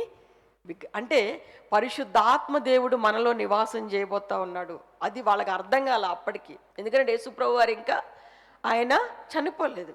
సో నిజంగా ఈరోజు దేవుణ్ణి మనం అడగాల్సింది ఏంటంటే పరిశుద్ధాత్మని యొక్క నింపుదల, పరిశుద్ధాత్మని యొక్క గైడెన్స్, పరిశుద్ధాత్మని యొక్క ఏమంటారు, అధీనంలోకి మనల్ని మనం తెచ్చుకోవడం, లేకపోతే దేవుని కోసం మనం ఈ లోకంలో జీవించడం. కాబట్టి చాలాసార్లు మన ఆశలు లేకపోతే అవసరతలు చాలా వేరు. సో కాబట్టి మనం అడగాల్సింది దేవుణ్ణి మన అవసరతలు. అర్థమవుతుంది, అవసరతలు దేవుడు తీరుస్తాడు, కానీ ఆశలు అనేవి అవి దేవుని సన్నిధిలో అవి మంచిది కాదు. కానీ ఇశ్రాయేలు షార్ట్ సైటెడ్గా వాళ్ళు దేనికోసమే ఎదురు చూస్తున్నారు? కేవలము వర్షం కోసం. కేవలం దేనికోసం ఎదురు చూస్తున్నారు? గడ్డి కోసం. అవునా? సో మనం కూడా చాలాసార్లు ఇదే చేస్తున్నాం. కానీ దేవుడు ఏమి ఇవ్వాలనుకుంటున్నాడు? ఒక నూతన ప్రత్యక్షత. కర్మెలు పర్వతం మీద ఆయన ఆకాశము నుండి అగ్నిని ఆయన కురిపించబోతా ఉన్నాడు. అవునా? సో ఆయన ప్రత్యక్షతను ప్రజలకు ముందు ఆయన ఆయన చూపించబోతా ఉన్నాడు. కానీ వాళ్ళు దాన్ని కోరుకోవట్లేదు. కానీ వాళ్ళు ఎంతసేపు టెంపరరీ ఈ లోకానుసారమైన అవసరతల మీదే వాళ్ళ దృష్టి ఉంచడం అనేది మనము గమనిస్తున్నాం. కాబట్టి ఆనాడు ఇశ్రాయేలీయులైనా, ఈనాడు దేవుని చేత రక్షింపబడిన మనమైనా, మన జీవితాలు కూడా అలాగే ఉన్నాయి. ఎంతమంది మీ ప్రతిదినము ఆత్మచేత నడిపించబడతా ఉన్నాం? అవునా? ఎన్నిసార్లు మనము దేవుని యొక్క సన్నిధిని అనుభవిస్తూ ఉన్నాం? నేను అంటున్నాను ప్రతి దినం. అంటే దేవుని యొక్క ఆత్మ దేవుడు మనకు అనుగ్రహించినప్పుడు, ఆయన మన హృదయాల్లో నివసిస్తున్నప్పుడు మనం ఇంకా సంతోషంగా దేవునిలో ఎదుగుతూ అనేకులను దేవుని వైపు త్రిప్పే వాళ్ళంగా మనము ఉండాలి. కానీ రివర్స్లో మనమే సతికిలబడిపోతున్నాం. మనలోనే స్థిరత్వం లేదు. ఆనాడు ఇశ్రాయేలీయులకి స్థిరత్వం లేదు, ఈరోజు మనకు కూడా స్థిరత్వం లేదు. ఆ రోజు వాళ్ళు 2 తలంపుల మధ్య తడబడతా ఉన్నారు, ఈరోజు మనం కూడా 2 తలంపుల మధ్య తడబడతా ఉన్నాం. వాళ్ళకి మనకు తేడా ఏమన్నా ఉందా? అంటే మన ప్రయారిటీస్ జాగ్రత్తగా వినండి. దేవుని దగ్గరికి మనం వస్తున్నాము, కానీ కేవలము మన ఈ లోక సంబంధమైన అవసరతల కొరకు, ఆశలు, కోరికలు తీర్చుకోవడానికి. ఆ మాటకు వస్తే దేవునికి ఇవ్వాల్సిన ఆరాధనను మనము దేవునికి ఇవ్వలేకపోతా ఉన్నాం. మన ప్రయారిటీస్ అంటే దేవుని ప్లేస్లోకి మనము మనకి ఇష్టమైన మనుషుల్ని పెట్టేశాం. అది ఎవరైనా కావచ్చు, అది నీ పిల్లలు కావచ్చు, నీ బంధువులు కావచ్చు, నీ స్నేహితులు కావచ్చు. దేవుడు ఊరుకుంటాడా? దేవుని ప్లేస్లో నువ్వు ఎవరినైనా పెట్టగలవా? దేవునితో సమానంగా ఎవరినైనా చేయగలవా? అవునా? ఎందుకు మనము దేవుని సన్నిధిని, దేవుడు ఎవరో మనకు అర్థం కాలేదంటే మన ప్రయారిటీస్లో దేవునితో పాటు మనం మనుషుల్ని పెట్టేసుకున్నాం, మన యాక్టివిటీస్ని మనం పెట్టేసుకున్నాం. అర్థమవుతుందా? సో కాబట్టి ఎప్పుడైతే ఈ విషయాల్లో మనము దేవునిగా మనము గుర్తించట్లేదో, దేవునిగా మనము ఆరాధించట్లేదో, దేవుని స్థానాన్ని మనము ఇతరులకు ఎప్పుడైతే ఇతరులను మనం తీసుకొస్తామో ఆటోమేటిక్గా దేవుడు దానిని విసర్జిస్తాడు. దేవుడు దానిని ఇష్టపడడు. అసలు ఒక రకంగా చెప్పాలంటే, అంటే ఏలియా అడుగుతున్నాడు. అవునా? కర్మేలు పర్వతం మీదకి అందరినీ రప్పించి ఏమని అడుగుతున్నాడు? ఏలియా జనులందరి దగ్గరికి వచ్చి, ఎన్నాళ్ళ మట్టుకు మీరు 2 తలంపుల మధ్య తడబడుచుందురు అని ఏమంటున్నాడు? యెహోవా దేవుడైతే ఆయనను అనుసరించుడి, బయలుదేవుడైతే వాడిని అనుసరించుడని ప్రకటన చేయగా జనులు అతనికి ప్రత్యుత్తరముగా ఒక్క మాటైనను పలకకపోయారు. అంటే వీళ్ళ యొక్క ఆ తలంపులు చూడండి ఎట్లా ఉన్నాయో. వాళ్ళ వేవరింగ్ అర్థమో తడబడ్డం, దేవుని కోసం నిలబడలేని స్థితి, దేవుని కోసం పని చేయలేని స్థితి, అసలు దేవుడు ఎవరో అర్థంగా. అసలు ఒక పక్కన వీళ్ళందరికీ దేవుడు కమాండ్మెంట్స్ ఇచ్చాడా లేదా? వీళ్ళు ఎవరి ప్రజలు? ఆయన ప్రజలే కదా. ఎందుకు తడబాటు వస్తుంది? ఎందుకు స్థిరత్వం లేదు? ఎందుకు ఊగిసలాడుతూ ఉన్నాం? ఇంకెంతకాలం పడుతుంది దేవుడిని అర్థం చేసుకోవడానికి, దేవుడి కోసం నిలబడడానికి? అంటే ప్రాబ్లము దేవుడిది కాదు, మందే. అర్థమవుతుందా? సో దేవుని ప్లేస్లో మనం ఏం చేసామంటే మన సమయం అంతా, ఒక్కసారి మీ సెల్ ఫోన్స్ ఈ నెలంతా మీ సమయము దేవునికి ఎక్కువ ఇచ్చారా, మీ సెల్ ఫోన్స్కి ఎక్కువ ఇచ్చారా? తిరగేయండి ఒకసారి మీ సెల్ ఫోన్స్.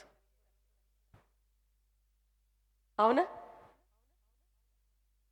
చాలాసార్లు దేవునికి ఇవ్వాల్సిన స్థానం దేవునికి ఇవ్వకుండా దేవుని స్థానంలో మనం డబ్బును పెట్టేస్తాం. అంటే దేవునితో సమానంగా మనం డబ్బును ఆరాధిస్తూ ఉన్నాం. దేవుడు ఊరుకుంటాడా? అంతేకాదు, కొన్నిసార్లు దేవునితో సమానంగా, అర్థమవుతుందా, మన యొక్క ఏమంటారు టాలెంట్స్ కావచ్చు, అంటే దేవుని స్థానాన్ని మనము దేంతో ఫిల్ చేసినా అది విగ్రహారాధన. అది దేవుడు ఇష్టపడ్డాడు. అర్థమవుతుందా? సో నిజంగా ఇశ్రాయేలీయులు చేసిన భయంకరమైన పాపం ఏంటంటే వాళ్ళు నిజంగా ఏమంటారు, ఇంకా దేవుని స్థానంలో ఇతర దేవతలను కూడా వాళ్ళు పూజిస్తూ వెళ్ళిపోతూ ఉన్నారు. దేవునికి అషేరా దేవతకి, అలాగే దేవునికి బయలుదేవతకి ఈక్వాలిటీ తెచ్చేసి, అంటే సమానంగా వాళ్ళు ఆరాధన చేస్తారు. ఇటు విగ్రహారాధన చేస్తున్నారు, ఇటు యెహోవా దేవుణ్ణి కూడా వాళ్ళు పూజిస్తూ ఉన్నారు. అసలు దేవుడు ఒప్పుకుంటాడా? కోపం రాదా దేవునికి? తీర్పు తీసుకురాడా మన కుటుంబాల మీదకి, మన జీవితాల మీదకి? అవునా? ఒక రకంగా వాళ్ళ యొక్క లైఫ్ ఎలా ఉందంటే, అవసరమైతే బయలుదేవత దగ్గరికి వాళ్ళు దాడుతున్నారు, అక్కడ బాగోలేకపోతే ఇటు యెహోవా దేవుడి దగ్గరికి వస్తున్నారు. ఏమంటారు, తాడాట అంటాం కదా, అటైతే అటు జంపు చేయడం, ఇటైతే ఇటు జంపు చేయడం. అంటే అవసరమైతే లోకంలో హ్యాపీగా బ్రతికేయడం, ఇక్కడ చర్చిలో అవసరమైతే చర్చిలో హ్యాపీగా బ్రతికేయడం. అర్థమవుతుందా? సో నిజంగా వీళ్ళ యొక్క వేవరింగ్ అనేది చాలా కొట్టొచ్చినట్లు అది కనబడతా ఉంది. నిజంగా నిర్గమాకాండంలో దేవుడు ఎట్లాగైతే, అంటే ఏ మాట అయితే మీరు రెండు తలంపుల మధ్య తడబడుచున్నారు అనే మాట, వేవరింగ్ అనే వర్డ్, అదే హీబ్రూ వర్డ్ నిర్గమాకాండంలో ఇశ్రాయేలీయుల్ని ఐగుప్తు నుంచి బయటికి తీసుకొచ్చేటప్పుడు వాళ్ళకి దేవుడు ఏం చెప్తాడు, ఆ గుమ్మాలకి మీరు రక్తాన్ని పూయండి, అప్పుడు సంహారకుడు ఏ గుమ్మకైతే రక్తము పూయబడుతుందో సంహారకుడు దాన్ని దాటిపోతాడంట. సో దాటిపోవుట, అర్థమవుతుందా? అదే సేమ్ వర్డ్ అక్కడ వాడబడింది. జాగ్రత్తగా వినండి. ఒకవేళ ఇశ్రాయేలీయులు కనుక ఆ పని చేయకపోతే వాళ్ళు చచ్చిపోయేవారా, బతికేవాళ్ళ? అసలు ఒక రకంగా ఇశ్రాయేలీయులు అటు ఈజిప్ట్లో ఉన్నారు, ఇటు ఇశ్రాయేల్ దేశంలో ఉన్నారు. రెండు వదలట్లా. అవునా కదా? రెండు వదలట్లేదు. సో అంత భయంకరమైన పరిస్థితిలో, కానీ దేవుడు దాన్ని ఇష్టపడడు అనే సంగతిని మనం ఆలోచించాలి. అంటే ఎక్కడ కన్వీనియంట్గా ఉంటే అక్కడ కన్వీనియన్స్ మనం ఎదుర్కొంటా ఉన్నాం. లోకములో వచ్చే ఆ పోరాటాలని మనము ఎదుర్కోలేకపోతా ఉన్నాం, జయించలేకపోతా ఉన్నాం. అర్థమవుతుందా? సో అటొక్కాలు ఇటొక్కాలు, దానివల్ల నువ్వు నిలబడగలవా? మన విశ్వాస జీవితంలో ఎన్నిసార్లు దేవునికి వ్యతిరేకంగా మనము లోకములో కలిసిపోతూ ఇటు దేవుని సంతోషపెడుతూ దేవుని నామానికి మనము అవమానం తెచ్చేవాళ్ళంగా మనం మిగిలిపోతూ ఉన్నాం. ఆనాడు ఇశ్రాయేలీయులు, ఈరోజు మనము కూడా అదే చేస్తూ ఉన్నాం. అర్థమవుతుందా? అందుకే యాక్చువల్గా ఒక కామెంటేటర్ ఏమంటాడంటే, ఇక్కడ ఏలియా ఏమని అడుగుతున్నాడంటే, నువ్వు బయలుదేవతవైతే నువ్వు అక్కడ ఉండండి, లేదంటే యెహోవా దేవుడు మీరు సేవిస్తే ఇటు రండి. ఒకళ్ళు వచ్చారా? ఒక్కళ్ళు కదిలేరా? అందరూ ఎక్కడున్నారు? బయలుదేవత దగ్గర ఉన్నారు. అవునా? అసలు ఉన్నది ఒకడు ఏలియాతో పాటు దేవుడు ఉన్నాడు. మిగతా అంత 850 మంది ప్రవక్తలు ప్లస్ ఈస్టు 1 పర్సన్ ఏలియా. అవునా? అంటే ఇక్కడ ఏమంటున్నాడంటే ఏలియా ఇక్కడ ఏం గుర్తు చేస్తాడంటే, దేవుడు వాళ్ళకి ఇచ్చిన ఆజ్ఞ ఏంటో తెలుసా? నేను తప్ప వేరొక దేవుడు నీకు ఉండకూడదు చెప్పడా లేదా వాళ్ళకి? కానీ వాళ్ళు దేవుడితో పాటు ఇంక చాలామంది దేవతలను పెట్టుకున్నారా లేదా? అవునా? అంతేకాదు మనం యెహోషువ జీవితాన్ని కూడా గమనిస్తే యెహోషువ కూడా ఏమంటాడో తెలుసా? యెహోవాను సేవించుట మీ దృష్టికి కీడని తోచిన ఎడల మీరు ఎవరిని సేవించెదరో, నది అద్దరిని మీ పితరులు సేవించిన దేవతలను సేవించెదరో, అమోరీయుల దేశమును మీరు సేవించుచున్నారే వారి దేవతలను సేవించెదరో నేడు మీరు కోరుకొనుడి. మీరెవరిని సేవింప కోరుకొనను నేనును నా ఇంటి వారును యెహోవాను సేవించదమనను. నిజంగా ఈ విషయాల్లో మన ఆత్మీయ ఏమంటారు ఎదుగుదల, మన ఆత్మీయ స్థితి దేవునిలో ఎలా ఉంది అనేది మనం ఒకసారి ఆలోచించాలి. దేనికోసం మనం దేవుని వెంబడిస్తూ ఉన్నాం? ఆ స్టాండ్ అర్థమవుతుందా? ఆ స్థిరత్వము ఎందుకు మనలో రావడం లేదు? అంతేకాదు పౌలు గారు కూడా ఏమంటాడో తెలుసా? దేవుని కోసం జీవించేటప్పుడు పౌలు గారు అంటాడు, అయితే మన ప్రభువు అయిన యేసుక్రీస్తు సిలువయందు తప్ప మరి దేని యందును అతిశయించుట నాకు దూరమవునుగాక. దాని వలన నాకు లోకమునకు నేనును సిలువ వేయబడి ఉన్నాము. అంటే ఇక నేను లోకం వైపు తిరగను అని ఒక డెసిషన్ తీసేసుకున్నాడు. అవునా కాదా? కానీ ఎన్నిసార్లు మనము ఈ విషయాల్లో తప్పిపోతా ఉన్నాం, దేవునికి దుఃఖాన్ని తీసుకొస్తా ఉన్నాం, దేవుని తీర్పులు మన మీదకి వస్తూ ఉన్నాయి. ఆలోచించుకోవాలి. ప్రకటన గ్రంథంలో కూడా దేవుడు ఏమంటాడు తెలుసా? నీ క్రియలను నేను ఎరుగుదును, నీవు చల్లగానైనను వెచ్చగానైనను లేవు, నీవు చల్లగానైనను వెచ్చగానైనను ఉండిన మేలు. నేను అంటున్నాను, నువ్వు ఒక్కసారి దేవుణ్ణి తెలుసుకున్న తర్వాత నీకు ఇంక వేరే దేవుడు ఉండకూడదు. మనం దేవుళ్ళని చేసుకోగానే చిన్న చిన్న బుడ్డి ఏమంటారు దేవుళ్ళని చేసుకుంటాం. ఎవరాళ్ళు? అది ఏదైనా కావచ్చు. దేవునితో సమానంగా మనం ప్రేమించేది ఏదైనా విగ్రహమే. అది మీరే ఆలోచించుకోవాలి. దేన్ని మనం దేవుని కంటే ఎక్కువ ప్రేమిస్తున్నాం, దేన్ని మనము దేవుని కంటే ఎక్కువ గౌరవిస్తున్నాం, దేన్ని మనము దేవుని కంటే మనము ఆరాధిస్తున్నాం అనే సంగతిని ఆలోచించాలి. అంటే జాగ్రత్తగా వినండి, వీళ్ళు రెండు తలంపుల మధ్య ఉండడం మాత్రమే కాదు. అంటే ఇక్కడ ఏమవుతుందంటే సగము విధేయత చూపిస్తున్నారు. ఒక పక్కన దేవుని సేవించట్లేదా అంటే సేవిస్తున్నట్టే ఉన్నారు, కానీ ఇంకో పక్కన బయలుదేవతని సేవిస్తారు. అంటే జాగ్రత్తగా వినండి, హాఫ్ ఒబీడియన్స్, సగము విధేయత కూడా అవిధేయతే.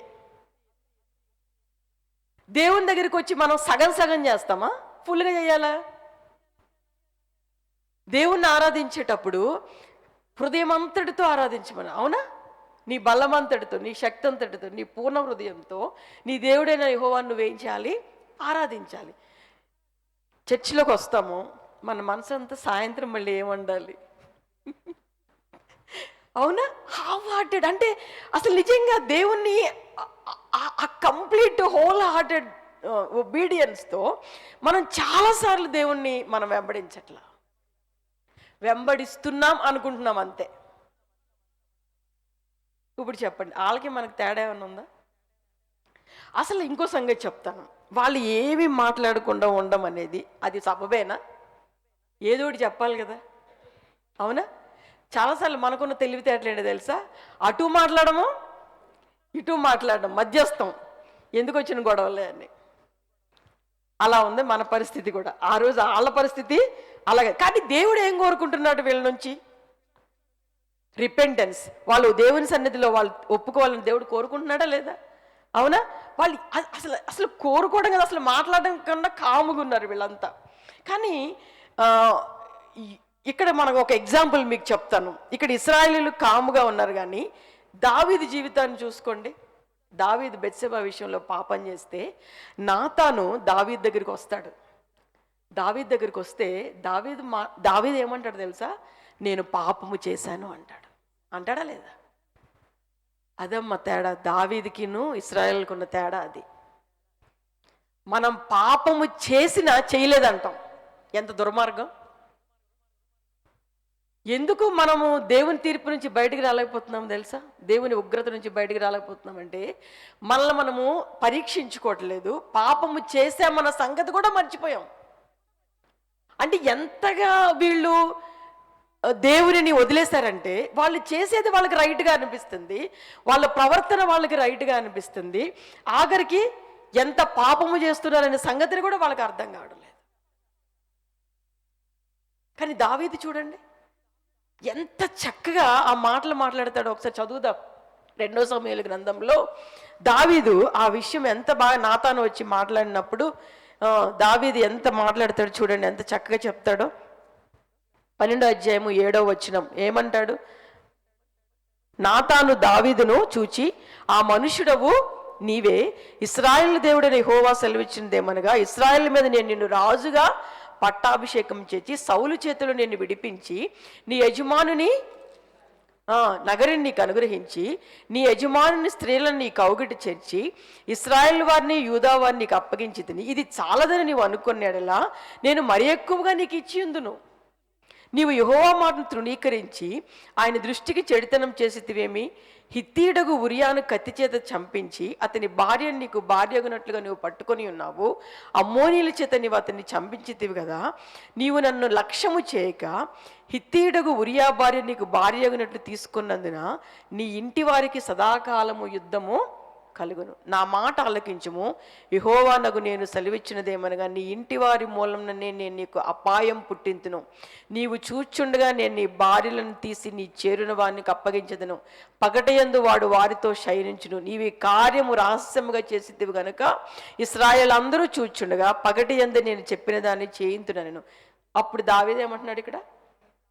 నేను పాపము చేసి తినని దావీదు నాతానుతో అనగా, నాతాను నీవు చావకుండునట్లు యెహోవా నీ పాపమును పరిహరించను. మనం ఒప్పుకుంటామా మన పాపాన్ని? ఆ రోజు ఇశ్రాయేలీయులు మాట్లాడలేదు, అవునా? అక్కడ ఏలీ అడుగుతున్నాడు, మీరు ఎవరిని సేవిస్తారో చెప్పండి, అయితే అర్థమవుతుంది, బయలుని సేవించండి, లేదంటే యెహోవాను అయితే యెహోవా పక్షంగా ఉండండి, లేదంటే లోకం పక్షంగా ఉండండి, అవునా? ఎంతసేపు వాళ్ళ రెండు తలంపుల మధ్య ఉండడం అనేది మనము దేవుడు ఎప్పుడు కూడా ఇక్కడ మత్తయి సువార్తలో 12:30 నా పక్షమున ఉండని వాడు నాకు విరోధి అన్నాడు దేవుడు. మనం ఎంతసేపు లోకంలో ఉండి జీవితాన్ని గడపలేం. నువ్వైతే దేవుని దగ్గరికి రా, లేదంటే లోకంలో ఉండు. నువ్వు రెండిటి మధ్య దేవుణ్ణి సంతోషపరచలేవు. ఈవెన్ దానియేలు కూడా ఎంత చక్కగా ఇశ్రాయేలీయులు 70 సంవత్సరములు బబులోనికి చెరకొనిపోబడినప్పుడు తిరిగి వాళ్ళకి సమయం ఆసన్నమైనప్పుడు దానియేలు ఏమి పాపం చేయలేదు, కానీ వాళ్ళ పక్షంగా దానియేలు ప్రార్థన చేస్తాడు, ప్రభా మా పాపములను క్షమించు, మేము తప్పు చేసాం, మా ప్రజలు తప్పు చేశారు. మీరు ఆ వాక్యం చదవండి. అంటే దేవుడు ఎప్పుడు కూడా మన యొక్క పరిస్థితులు గుండా మనల్ని తీసుకెళ్తున్నప్పుడు, మనకి తీర్పు ఆయన తీసుకొస్తున్నప్పుడు మనం ఆ విషయంలో దేవుని సన్నిధిలో కనుక మనం ఒప్పుకోని వారంగా మనం ఉంటే, నేను అంటున్నాను అది శ్రద్ధ లేకపోవడం చూపిస్తూ ఉంది. నీకు దేవుని మీద ఆసక్తి లేకపోవడం చూపిస్తూ ఉంది. నీకు దేవుని పట్ల ఉదాసీనత చూపిస్తూ ఉంది, నిర్లక్ష్యం చూపిస్తూ ఉంది. అర్థమవుతుందా?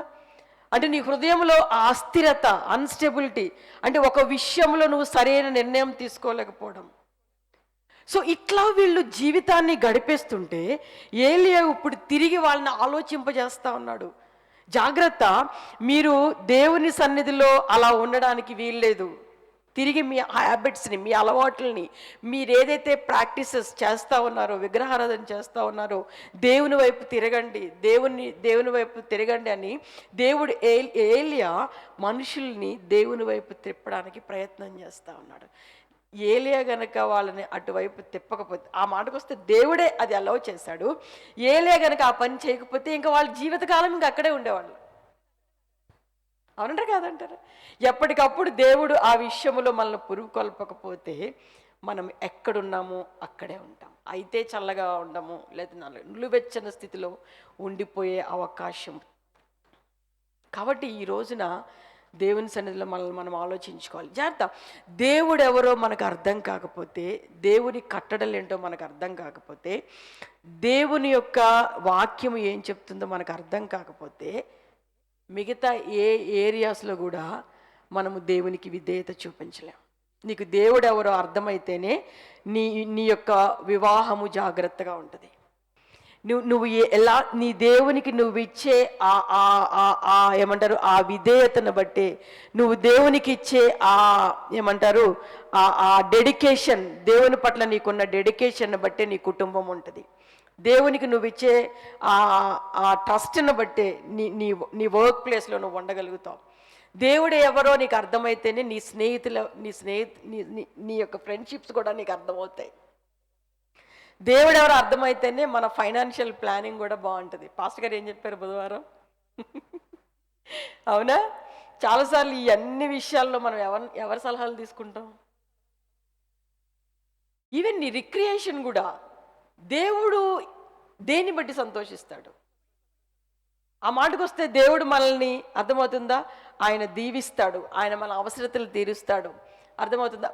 మనం అడిగిన దానికంటే ఎక్కువ తీరుస్తాడు. కానీ మనము దేవుని పట్ల ఉంచవలసినంత ఆ విధేయత, దేవునిని ఆరాధించవలసినంతగా మనం ఆరాధిస్తున్నామా లేదా, లేకపోతే లోకాన్ని దేవుణ్ణి కలిపి మనం ముందుకు తీసుకెళ్తున్నామా? చాలా జాగ్రత్తగా ఆలోచించాలి.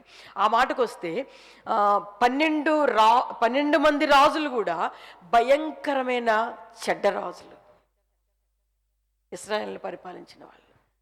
ఆ తర్వాత ఆహాబు తర్వాత నేను మీకు సంగతి చెప్పనా, ఈవెన్ వాళ్ళ పిల్లలు కూడా పాపం చేసుకుంటూ వచ్చారు.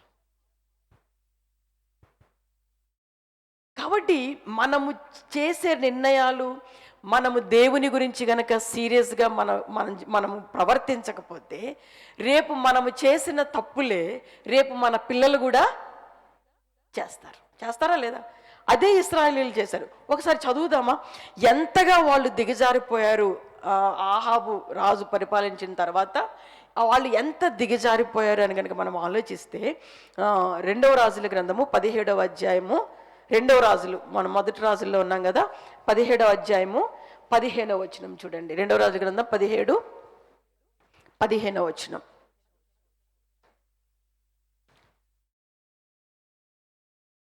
వారు ఆయన కట్టడలను, తమ పితరులతో ఆయన చేసిన నిబంధనను, ఆయనకు తనకు నిర్ణయించిన ధర్మశాస్త్రమును విసర్జించి వ్యర్థమైన దాన్ని అనుసరించుచు వ్యర్థులై వారి వాడుకల చొప్పున వీరు చేయకూడదని యెహోవా తమకు సెలవిచ్చిన తమ చుట్టూనున్న ఆ జనుల మర్యాదలను అనుసరించి వారి వంటి వారైరి.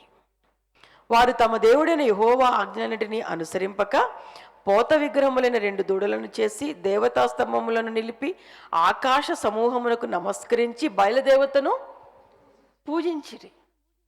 23వ వచనం దగ్గరకు వద్దాం. ఇదంతా చదివితే టైం సరిపోదు. 23వ వచనం. తన సేవకులైన ప్రవక్తల ద్వారా యెహోవా సెలవిచ్చిన మాట చొప్పున ఆయన ఇశ్రాయేలు వారిని తమ సముఖములో నుండి వెళ్ళగొట్టెను. ఈ హేతువు చేత వారు తమ స్వదేశముల నుండి అశ్షూరు దేశంలోనికి చెరగొనబడి నేటి వరకు వారు అచ్చట ఉన్నారు. చూసారా, వారు చేసిన పాపాన్ని బట్టి అసలు అక్కడ ఉంచకుండా దేవుడు తీసి పడేశాడు. అదే 2వ రాజుల గ్రంథం 17వ అధ్యాయం 35 నుంచి 39 వచనాలు చూడండి. 35, 39. మహాధికారము చూసి బాహుబలము చేత ఐగుప్తు దేశం నుండి మిమ్మల్ని రప్పించిన యెహోవా యందు భయభక్తులు కలిగి ఆయనకు మాత్రమే నమస్కారము చేసి బలులు అర్పింపవలనని ఇశ్రాయేలని పేరు పెట్టబడిన యాకోబు సంతతి వారికి సెలవిచ్చిన దేవుని సేవింపకయు, ఆయన ఆజ్ఞాపించిన కట్టలను కానీ విధులను కానీ ధర్మశాస్త్రమును కానీ ధర్మమందు దేనిని కానీ అనుసరింపకయు ఉన్నారు. మరియు ఇతర దేవతలను పూజింపక వీరు బ్రతుకు దినములన్నయూ మోషే మీకు వ్రాసి ఇచ్చిన కట్టడలను విధులను అనగా ధర్మశాస్త్రం అంతటిని గైకొనవలెను. నేను మీతో చేసిన నిబంధనను మరువకయు ఇతర దేవతలను పూజింపకయు ఉండవలెను. మీ దేవుడని యెహోవా యందు భయభక్తులు గలవారై ఉండిన ఎడల ఆయన మీ శత్రువుల చేతుల నుండి మిమ్మల్ని విడిపించునని ఆయన సెలవిచ్చినను. ఏం చేశారు వాళ్ళు? 40వ వచనం. వారు ఆయన మాట వినక తమ పూర్వపు మర్యాద చొప్పుననే జరిగించుచూ వచ్చిరి. ఆ ప్రజలు అలాగున యెహోవా యందు భయభక్తులు గలవారైనను తాము పెట్టుకున్న విగ్రహములను పూజించు వచ్చిరి. మరియు తమ పితరులు చేసినట్లు వారి ఇంటి వారును వారి సంతతి వారును నేటి వరకు చేయుచున్నారు. అంటే వీళ్ళు ఏం చేశారంటే, పూజ గది ఉంటుంది కదా, లేదా ప్రార్థనా గది. ప్రార్థనా గదిలో యేసుప్రభు ఫోటో ఉంటుంది, రాముడు సీత ఫోటో కూడా ఉంటుంది. అవునా? అసలు అంటే వాళ్ళ విగ్రహాలను వదిలిపెట్టలేదు. ఒక పక్కన దేవుని యందు భయభక్తులు గలవనమని చెప్పుకుంటానే వాళ్ళు ఏం చేశారు, తాము పెట్టుకున్న విగ్రహములను పూజించి వచ్చిరి. సో వాళ్ళు అట్లా చేయడాన్ని బట్టి వాళ్ళ పితరులు చేసినట్లు వాళ్ళు చేశారు, వాళ్ళ సంతతి వారు నేటికి కూడా చేస్తానే ఉన్నారు.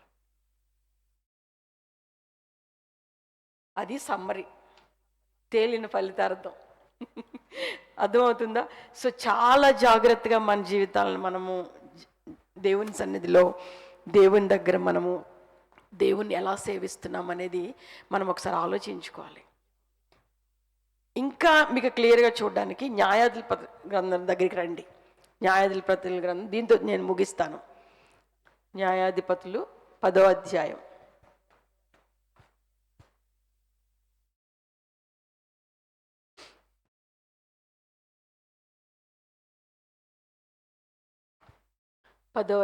కనుక మనం గమనిస్తే 6 నుంచి చూస్తే చూడండి, వాళ్ళు 10వ అధ్యాయము 6 నుంచి చదువుతాను. ఇశ్రాయేలుల యెహోవా సన్నిధిని మరలా దుష్ప్రవర్తనులైరి. వారు యెహోవాను విసర్జించి ఆయన సేవ మానివేసి బయలులు, అష్టారోతులు అను సిరియన్ల దేవతలను, సిదోనీయుల దేవతలను, మోయాబీయుల దేవతలను, అమ్మోనీయుల దేవతలను, ఫిలిస్తీన్ల దేవతలను పూజించుచూ వచ్చిరి. సో దాన్ని బట్టి దేవుడు వాళ్ళని ఏం చేశాడు? 7వ వచనం చూడండి. యెహోవా కోపాగ్ని ఇశ్రాయేలు మీద మండగా ఆయన ఫిలిస్తీన్ల చేతికిని అమ్మోనీయుల చేతికిని వారిని అప్పగించిన కనుక వారు ఆ సంవత్సరము మొదలుకొని ఇశ్రాయేళ్లను, అనగా యోర్దాను అవతలున్న గిలాదనందుల అమోరీల దేశములో కాపురమున్న ఇశ్రాయేళ్లను 18 సంవత్సరములు చితగ్గొట్టి అణిచివేసిరి. ఈ పని ఎవరు చేయించారు? మనం అంటాం కదా, ప్రభు నన్ను చితగ్గొట్టేస్తున్నావు ప్రభు, జాగ్రత్తగా ఉండండి. ఎందుకు చితగ్గొడుతున్నాడు దేవుడు? అర్థమవుతుందా? ఎందుకు అణిచివేస్తున్నాడు వీళ్ళని? నిజంగా అలాగే 8, 9 వచనాలు మనం చదివాం. How did they respond? So ఇప్పుడు వాళ్ళు ఎట్లా రెస్పాండ్ అవుతున్నారు? వారు ఆ సంవత్సరం మొదలుకొని ఇశ్రాయేళ్లను, అనగా యోర్దాను అవతలున్న గిలాదనందుల అమోరీల దేశంలో కాపురమున్న ఇశ్రాయేళ్లను 18 సంవత్సరం తర్వాత, మరియు అమ్మోనీయులు యూదా దేశస్తులతోనూ బెన్యామీలతోనూ ఎఫ్రాయిములతోనూ యుద్ధము చేయుటకు యోర్దాను దాటిపోయారు కనుక ఇశ్రాయేళ్లకు మిక్కిలి శ్రమ కలిగాను. అప్పుడు ఇశ్రాయేలు ఏం చేశారు? మళ్ళీ దేవుని దగ్గరికి వచ్చి, మేము నీ సన్నిధిని పాపం చేసి ఉన్నాము, మా దేవుని విడిచి బయలులను పూజించి ఉన్నామని యెహోవాకు మొరపెట్టగా, మళ్ళీ దేవుడు ఏం చేశాడు? మన దేవుడు ఎంత గొప్ప దేవుడు అంటే అమ్మా, మనం పడ్డం ఆయన లేపడం. ఇంక ఇదే స్టోరీ. అవునా? అంటే ఎంతగా పడిపోతామో దేవుడు తిరిగి మళ్ళీ అంతగా మనల్ని లేపడం. 10వ వచనం, మేము మీ సన్నిధిని పాపం చేస్తున్నాం, మా దేవుని విడిచి బయలును పూజించున్నామని యెహోవాకు మొరపెట్టగా యెహోవా ఐగుప్తీల వంశముల నుండి, అమోరీల వంశములో నుండి, అమ్మోనీల వంశముల నుండి, ఫిలిస్తీన్ల వశములో నుండి సిదోనియలను, అమాలేకులను, మయోనీయులను మిమ్మల్ని బాధపరిచినప్పుడు వారి వశములో నుండి నేను మిమ్మల్ని రక్షించుతిని కదా అని మళ్ళీ దేవుడు ఇక్కడ మళ్ళీ ఏమంటున్నాడు? 11వ వచనం, అయితే మీరు నన్ను విసర్జించి అన్ని దేవతలను పూజించితిరి గనుక నేను ఇకను మిమ్మల్ని రక్షింపను. అవునా? సో మళ్ళీ ఏమంటారు? 16వ వచనం రండి. పోయి మీరు 14వ వచనం, పోయి మీరు కోరుకొనిన దేవతలకు మొరపెట్టుకొనుడి, మీ శ్రమకాలమున అవి మిమ్మల్ని రక్షించునేమో అని ఇశ్రాయేలుతో సెలవిచ్చాను. అప్పుడు ఇశ్రాయేలీయులు, మేము పాపం చేస్తున్నాము, నీ దృష్టికి ఏది అనుకూలమో దాన్ని చొప్పున మాకు చేయము, దయచేసి నేడు మమ్మల్ని రక్షించుమని చెప్పి, మళ్ళా 16వ వచనం, యెహోవాను సేవింపవలనని తమ మధ్య నుండి అన్య దేవతలను తొలగింపగా ఆయన ఆత్మ ఇశ్రాయేలుకు కలిగిన దురవస్థను చూచి సహింపలేకపోయాను. ఆఖరిగా ఇర్మియా చాలా చక్కటి ప్రార్థన చేస్తాడు. ఇది చదివి నేను ముగిస్తాను. ఇర్మియా గ్రంథం 14వ అధ్యాయం 20-22 ఈ ప్రార్థన మనం కూడా చేయాలి. ఇర్మియా గ్రంథం 14వ అధ్యాయము 20-22 వచనాలు.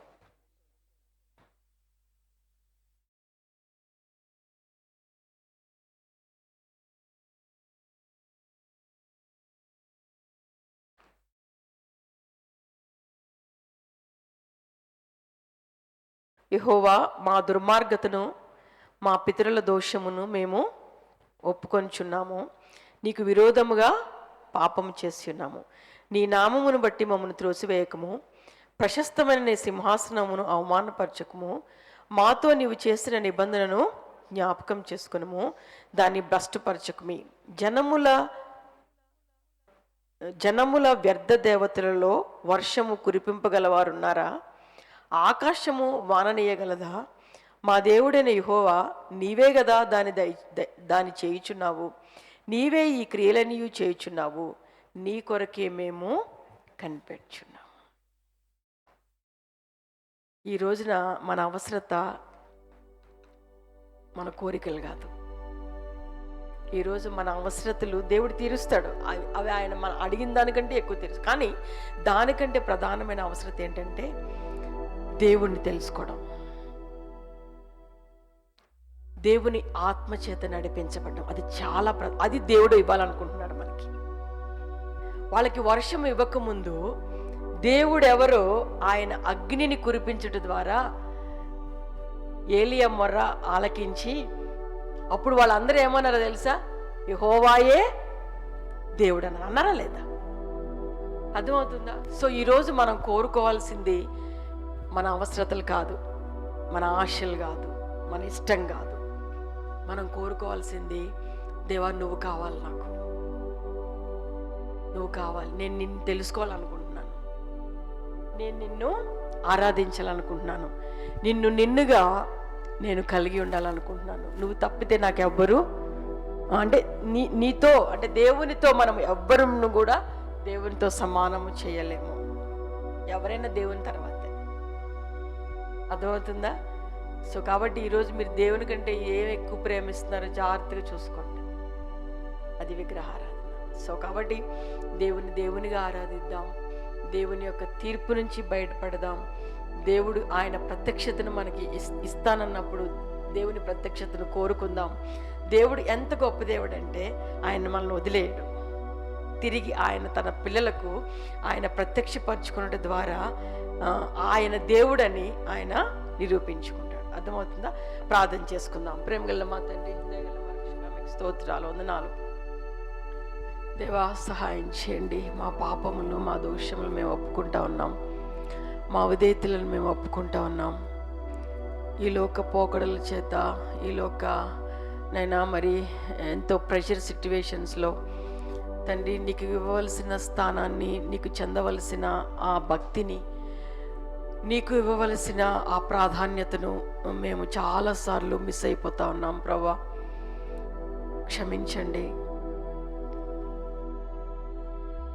వర్షం కురిపింపగలిగిన దేవుడవు, ఆకాశవాకులను విప్పగలిగిన దేవుడవు. ప్రభువా, నీకు అసాధ్యమైనదంటూ ఏది లేదు, నీవు ఇవ్వలేనిదంటూ ఏది లేదు. నువ్వు సమస్తము చేయగలవు. కానీ మా జీవితాల్లో నువ్వు విధేయతను కోరుకుంటా ఉన్నావు. దేవా, మిమ్మల్నిగా ప్రభువుగా, రక్షకుడిగా చూపించగలిగినట్లు మీరు మాకు సహాయం చేయండి తండ్రి.